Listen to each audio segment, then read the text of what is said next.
ঈদের শুভেচ্ছা বিনিময়ের সময় যমুনায় ঘন ঘন লোডশেডিং হয়েছে। এটি কিসের লক্ষণ?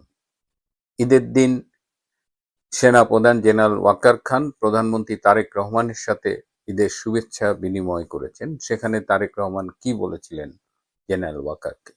এছাড়াও বহুল আলোচিত মির্জা ফখরুল আলমগীরের সেই উক্তি যে আওয়ামী লীগকে রাজনীতি করতে দেওয়া হবে না, সেটা নিয়ে আজকের আলোচনা। শেষ পর্যন্ত সাথে থাকবেন।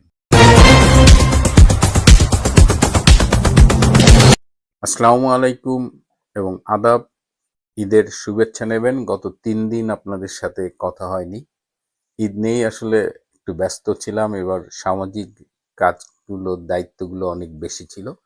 যাই হোক, এই 3 দিনে অনেক ঘটনা ঘটেছে। বাংলাদেশে যেমন ঘটেছে, দেশের বাইরে, বিশেষ করে ইরান এবং যে ইসরায়েল আমেরিকার যে সংঘাত, যে যুদ্ধ, সেখানে অনেক রকমের আপডেট রয়েছে। আপনারা নিশ্চয়ই সবগুলো জানেন। আমি প্রথমে একটু যমুনায় চলে যাচ্ছি।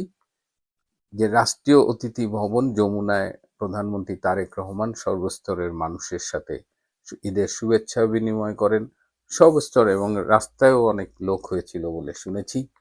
কিন্তু এরকম একটা গুরুত্বপূর্ণ প্রোগ্রামের সময় যমুনায় বারবার লোডশেডিং হয়েছে এবং এটি নিয়ে কিন্তু কর্মকর্তাদের কপালে ভাঁজ পড়েছে যে এরকম রাষ্ট্রীয় অনুষ্ঠানে, সরকারি অনুষ্ঠানে যদি লোডশেডিং হয়, তাহলে সামনে যে গ্রীষ্ম আসছে, এই যে এপ্রিল মাস আসতেছে, কালবৈশাখীর ঝড়, এবং আপনারা জানেন এপ্রিল মে মাসে কি ভয়াবহ গরম পড়ে। তো সেই অবস্থায় লোডশেডিং এর কি অবস্থা, বিশ্বব্যাপী তেলের যে অবস্থা, এটা নিয়ে কিন্তু অলরেডি কথাবার্তা শুরু হয়ে গেছে। এদিকে জেনারেল ওয়াকার খান সেনাপ্রধান, তিনি যমুনায় এসেছিলেন তারেক রহমানের সাথে শুভেচ্ছা বিনিময় করতে, এবং তারেক রহমান তাকে দেখে বলে ঈদের সেলামি চেয়েছেন এবং বলেছেন যে পায়ে হাত দিয়ে সালাম করব, আপনি সেলামি দেন। তো এটা আসলে ছিল একটা আন্তরিক শুভেচ্ছা বিনিময়। এটার পেছনে রাজনীতি খুঁজতে যাবার কোনো কারণ নেই। কিন্তু যেহেতু যমুনার থেকে খবরটি পেলাম, আমার মনে হয় যে এটি আপনাদের জানাই। কিন্তু সবচেয়ে গুরুত্বপূর্ণ যে বিষয়টা, সেটা হলো গত বুধবার বিএনপির গুলশান কার্যালয়ে বিএনপির মহাসচিব মির্জা ফখরুল আলমগীর সাংবাদিকদের সাথে কথা বলছিলেন, এবং সেখানে একজন সাংবাদিকের প্রশ্নের উত্তরে তিনি বলেছেন সবাই রাজনীতি করবেন এক্সেপ্ট আওয়ামী লীগ। আওয়ামী লীগের রাজনীতি বন্ধ আছে এবং আওয়ামী লীগ রাজনীতি করতে পারবে না। এবং অনেক পত্রিকা, অনেক মিডিয়া শিরোনাম করেছে যে আওয়ামী লীগের কার্যক্রমের উপর থেকে নিষেধাজ্ঞা তুলে নেওয়া হবে না। তো এটা নিয়ে কিন্তু, এটা বলার সাথে সাথে এটা যে মুহূর্তে মিডিয়া এসেছে, এটা কিন্তু স্পার্ক করেছে ন্যাশনালি অ্যান্ড ইন্টারন্যাশনালি। বিশেষ করে এই যে আওয়ামী লীগ সম্পর্কে মির্জা ফখরুল আলমগীর যে এই কমেন্টটা করেছেন, এটা কি বিএনপির মনোভাব কিনা, এটা কি সরকারের মনোভাব কিনা, এটা জানার জন্য কিন্তু মানে অনেক রকমের, মানে it created huge tension, to be very honest. আমাদের প্রতিবেশী রাষ্ট্র ভারত থেকে তাৎক্ষণিকভাবে বিএনপির নেতা সালাউদ্দিন আহমেদের কাছে জানতে চাওয়া হয়েছে যে এটা কি সরকারের বক্তব্য কিনা। দিল্লি থেকে আধ্যক্ষের একজন ফোন করেছিলেন মিস্টার সালাউদ্দিন আহমেদকে। দিল্লির বিভিন্ন পর্যায় থেকে বাংলাদেশ সরকারের সাথে যোগাযোগ করা হয়েছে এবং তাদের একই প্রশ্ন যে মির্জা ফখরুল আলমগীর এই কথাটি কেন বললেন। এমনকি তারেক রহমানের কাছেও ভারত থেকে ফোন এসেছে এবং তারা এই বিষয়ে একটা ক্লারিফিকেশন চেয়েছে। ভারতের ক্লারিফিকেশন চাইবার কারণটা হলো যে এটা অনেকটা ওপেন সিক্রেট যে তারেক রহমান বাংলাদেশে ফিরেছেন গত বছরের 25শে ডিসেম্বর। তিনি নির্বাচনে অংশগ্রহণ করেছেন, বাংলাদেশের প্রধানমন্ত্রী হয়েছেন। এই সামগ্রিক প্রক্রিয়ায় ভারতের একটা ভূমিকা ছিল বলে অনেকেই মনে করেন, এবং এটা অবিশ্বাস করবার কোনো কারণ নেই। কারণ ডক্টর ইনুস যেভাবে সবকিছু গুছিয়ে এনেছিলেন, তাতে কনফার্ম জামাত ক্ষমতায় যেত। তো সেইখান থেকে পরিবেশ, ভারত চেয়েছিল যে আওয়ামী লীগ সহ সব দলকে নিয়ে একটা ইনক্লুসিভ নির্বাচন করতে, কিন্তু সেটা যখন সম্ভব হচ্ছিল না, তখন ভারত কিন্তু প্ল্যান বিতে চলে গেছে। এবং ভারত এই সম্ভাবনা মাথায় রেখে অনেক আগে থেকেই লন্ডনে তারেক রহমানের সাথে একটা যোগাযোগ স্থাপন করেছিল, সেটা হলো লন্ডনে ভারতীয় দূতাবাসের মাধ্যমে। তো ন্যাচারালি যে 10টি পয়েন্টে অ্যাগ্রি করে তারেক রহমান বাংলাদেশে ফিরেছেন এবং ক্ষমতায় এসেছেন, প্রধানমন্ত্রী হয়েছেন, তার মধ্যে একটা শর্ত ছিল যে আওয়ামী লীগের কার্যক্রমের উপর থেকে নিষেধাজ্ঞা তুলে নিতে হবে এবং বাংলাদেশে একটা ইনক্লুসিভ পলিটিক্যাল এনভায়রনমেন্ট এনশিওর করা হবে। এইটাই কিন্তু তারেক রহমান এগ্রি করেছিলেন। সো ন্যাচারালি যখন বিএনপির রাজনৈতিকভাবে দ্বিতীয় সর্বোচ্চ ব্যক্তি মির্জা ফখরুল আলমগীর বলেন যে আওয়ামী লীগের উপর থেকে নিষেধাজ্ঞা তুলে নেওয়া হবে না এবং আওয়ামী লীগের কার্যক্রম বন্ধ থাকবে, ন্যাচারালি তারেক রহমানের প্রদত্ত অঙ্গীকারের খেলাপ এটা। তো তারেক রহমানকে যখন ভারত থেকে ফোন করা হয়েছে তখন ন্যাচারালি তারেক রহমান মির্জা ফখরুল আলমগীরকে ডেকেছিলেন। তারেক রহমান মির্জা ফখরুল আলমগীরকে ডেকে তার এই উক্তির একটি ব্যাখ্যা চান এবং তারেক রহমান যথেষ্ট উষ্মা প্রকাশ করে বলেন যে তিনি কি বলেছেন যে আওয়ামী লীগের কার্যক্রমের উপরে যে নিষেধাজ্ঞা দিয়ে গিয়েছিল ডক্টর ইউনূসের সরকার সেটি উইথড্র করা হবে কি হবে না, তিনি তো এ ব্যাপারে কোনো মন্তব্য করেননি, এ ব্যাপারে দলের কোনো সিদ্ধান্ত হয়নি। তাহলে মির্জা ফখরুল আলমগীর যেচে পড়ে কেন এই কথাটি বললেন? তারেক রহমান তাকে স্মরণ করিয়ে দেন যে তার অনুপস্থিতিতে বিএনপির দুঃসময়ে মির্জা ফখরুল আলমগীর মহাসচিব হিসেবে গুরুত্বপূর্ণ দায়িত্ব পালন করেছেন এবং এর জন্য তারেক রহমান তার প্রতি কৃতজ্ঞতাও প্রকাশ করেন। বাট দ্যাট ডাজেন্ট মিন যে আজকে দলের বর্তমান অবস্থায় তিনি এমন একটা কথা বলবেন যেটা দলীয় সিদ্ধান্ত নয়, যেটা তারেক রহমান নিজেও কখনো বলেননি। তাহলে এর ফলে যথেষ্ট কনফিউশন তৈরি হয় এবং বলেছেন যে এই ধরনের কথাবার্তা আর যেন না বলতে এবং এই যে তিনি বলেছেন এটা যেন মিডিয়ায় তিনি কারেক্ট করে দেন আর কি।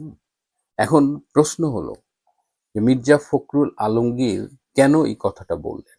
তিনি কি এটা কি তার স্লিপ অফ টাং ছিল? তার মতো একজন বর্ষিয়ান রাজনীতিবিদ এবং অনেকেই আমরা তাকে পছন্দ করি, তিনি অনেকের কাছে শ্রদ্ধেয় রাজনীতিবিদ, তিনি কি এটা ভুল করে বলে ফেলেছেন নাকি এটার পেছনেও একটা রাজনীতি আছে?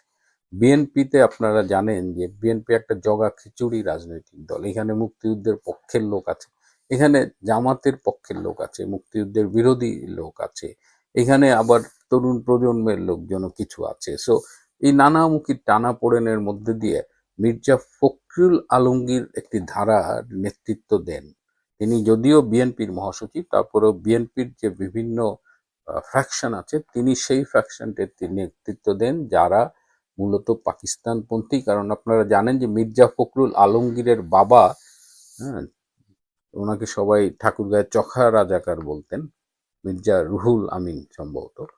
তো তিনি কিন্তু পাকিস্তান আমলে বিখ্যাত রাজাকার ছিল এবং স্বাধীনতার বিরোধিতা করেছিলেন। তো সেই রাজনৈতিক উত্তরাধিকার মির্জা ফখরুল আলমগীর বহন করেন এবং তিনি চান না যে আওয়ামী লীগ রাজনীতিতে ফিরে আসুক এবং যেহেতু পাকিস্তানপন্থী, যেহেতু মুক্তিযুদ্ধের বিরোধিতা করেন তিনি এবং বিএনপির ওই ধারার অন্যতম নেতা, সেহেতু তিনি আওয়ামী লীগ ফিরে আসলে মনে করেন যে এটা বিএনপির রাজনীতির জন্য একটা থ্রেট হতে পারে।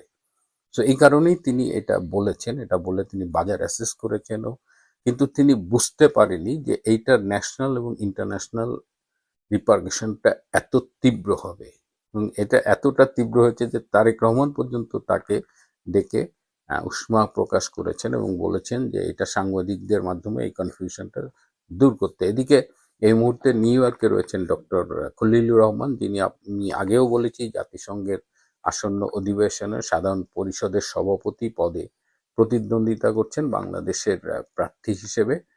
তিনি আবার এই ঘটনায় কিন্তু সাথে সাথে ভারতে যোগাযোগ করেছেন এবং তিনি বলেছেন তিনি বাংলাদেশে ফেরার পথে দিল্লি হয়ে আসতে চান এবং দিল্লি পররাষ্ট্রমন্ত্রী জয়শঙ্করের সাথে তিনি বৈঠক করতে চান এই ব্যাপারটা নিয়ে যে কনফিউশন অ্যারাইজ করেছে সেটা দূর করার জন্য। কারণ এইটার ইম্প্যাক্ট কিন্তু সামাজিকভাবে বাংলাদেশের ভেতরেও পড়েছে। অনেকেই একটু হতাশ হয়েছিলেন কারণ নির্বাচনের পরে অনেক আসনেই অনেক এলাকায় একটা পরিস্থিতির পরিবর্তন হচ্ছে। আওয়ামী লীগের লোকজন, সাধারণ মানুষ, তারা একটু মবের হাত থেকে একটু রক্ষা পাচ্ছে অধিকাংশ জায়গায়, তাদের মধ্যে একটা হাঁপ ছেড়ে বাঁচবার মতো একটা পরিবেশ লক্ষ্য হচ্ছে। ঠিক এই মুহূর্তে মির্জা ফখরুল আলমগীরের স্টেটমেন্টটা কিন্তু রাজনীতিতেও একটা কুয়াশা তৈরি করেছে এবং অনেকেই বলছেন যে যে ভারতের সাথে আন্ডারস্ট্যান্ডিং এর মাধ্যমে তারেক রহমান ক্ষমতায় আসলো, অলরেডি বিএনপি এবং তারেক রহমান সেখান থেকে পল্টি দিয়েছে, এবং তারা উদাহরণ হিসেবে দেখা যাচ্ছে এই যে মহাসচিব মির্জা ফখরুল বললেন যে আওয়ামী লীগের নিষেধাজ্ঞা তারা তুলে নেবে না, অথচ ভারতের সাথে যেসব আন্ডারস্ট্যান্ডিং এ তিনি এসেছেন শুধু আওয়ামী লীগের কার্যক্রমের উপর থেকে নিষেধাজ্ঞা প্রত্যাহারই না, আইসিটির এই যে অবৈধ অংশ, এই অংশটুকু সরিয়ে ফেলা, শেখ হাসিনা সাজা বাতিল করা, এরকম আরো মোট 10টা শর্তে রাজি হয়ে তারেক রহমান বাংলাদেশে এসেছেন, বাংলাদেশের রাজনীতিতে ফিরে এসেছেন এবং প্রধানমন্ত্রী পর্যন্ত হয়েছেন। সুতরাং এই জায়গায় এখন আমাদের সতর্ক থাকতে হবে।